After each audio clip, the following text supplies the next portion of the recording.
Hello friends, dreams of homemaker channel पर आप सबका स्वागत है। दोस्तों, आज है मेरा 30 days daily 6 hour study challenge का डे 18। तो आज सुबह मैं 4 बजे उठी थी। सुबह उठते ही सबसे पहले मैं अपने लिए ग्रीन टी बनने को रख देती हूँ और उसके साथ ही मैं फ़्रेश हो जाती हूँ। जब तक मैं फ़्रेश होती हूँ तब तक ग्रीन टी अच्छे से बॉयल हो जाती है। इस तरह दो काम एक साथ ही हो जाते हैं।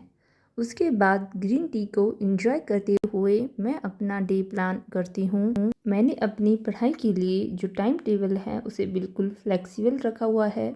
मैं डेली प्लान करती हूँ कि मुझे क्या पढ़ना है और कैसे किस चीज़ को अप्रोच करना है। क्योंकि मैं एक हाउसवाइफ हूँ तो मैं किसी टाइम टेबल फॉलो नहीं कर सकती, इसलिए मैं अपने टाइम टेबल को इतना फ्लेक्सिबल रखती हूँ कि अपने हिसाब से उसे एडजस्ट कर सकूँ और जब मुझे टाइम मिलता है तो मैं उसी हिसाब से स्टडी कर लेती हूँ।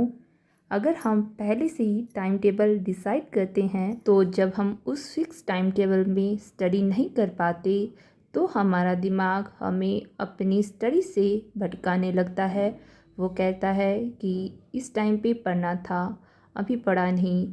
बस यही सोच सोच के हम अपना टाइम फिर वेस्ट कर देते हैं। इसलिए ही मैंने अपने टाइम टेबल को बिल्कुल फ्लेक्सिबल रखा हुआ है, ताकि अगर कभी ना भी पढ़ पाऊँ तो भी फिर ये रिग्रेट ना हो कि इस टाइम पे ये पढ़ाई करनी थी। इसलिए जब भी मुझे टाइम मिलता है मैं उसी को एडजस्ट करती हूँ और सारे कामों को जल्दी जल्दी करने की कोशिश करती हूँ। आज सुबह मैंने 2 आवर की स्टडी करी और उसके बाद मेरी बेटी भी उठ गई थी। साथ ही मैंने कुछ एक्स्ट्रा क्लीनिंग के लिए सोचा था, तो फिर मैंने सबसे पहले क्लीनिंग का काम स्टार्ट किया। फिर उसके बाद मैं आ गई थी ब्रेकफास्ट बनाने। अपनी बेटी के लिए मैंने चीनी का परांठा बनाया और साथ ही अपने लिए बनाया था मैंने चावल के आटे से एक टेस्टी सा नाश्ता, जो कि खाने में बहुत ही क्रिस्पी होता है। मुझे खाने में वेरिएशंस पसंद है, इसलिए मैं डेली कुछ नया नया ट्राई करती रहती हूँ। बट मेरी बेटी ये सब नहीं खाती। साथ ही मैंने दिन के लिए दाल भी रख दी थी। ब्रेकफास्ट करने के बाद मैं बैठ गई थी थोड़ी देर स्टडी करने, क्योंकि सुबह के टाइम मैंने सिर्फ 2 आवर स्टडी करी थी। तो अभी मैं 1 आवर और स्टडी करने का सोचकर बैठी थी। बाद में मेरी बेटी की ऑनलाइन क्लास भी लगनी थी, तो उसके साथ मैंने उसकी क्लास लगाई और उसके बाद मैं आ गई थी किचन में खाना बनाने। जब मैंने लंच प्रिपेयर किया तो उसके साथ मुझे किचन में और काम भी करने को थे, जिनको करने में मेरा किचन पूरी तरह बिखर गया था और साथ में ही बर्तनों का भी ढेर लग गया था। इसके बाद हमने जल्दी से लंच किया और फिर मैंने किचन को क्लीन करने का काम स्टार्ट कर दिया, क्योंकि जब हमें एक्स्ट्रा काम करने होते हैं तो फिर साथ में सफाई करने का मौका नहीं मिलता। वैसे मैं खाना बनाते बनाते ही थोड़ी क्लीनिंग करती रहती हूँ, जिससे कि किचन में मेरा ज़्यादा टाइम वेस्ट ना हो। अभी बेटी को सुलाकर मैं फिर से बैठ गई थी पढ़ाई करने।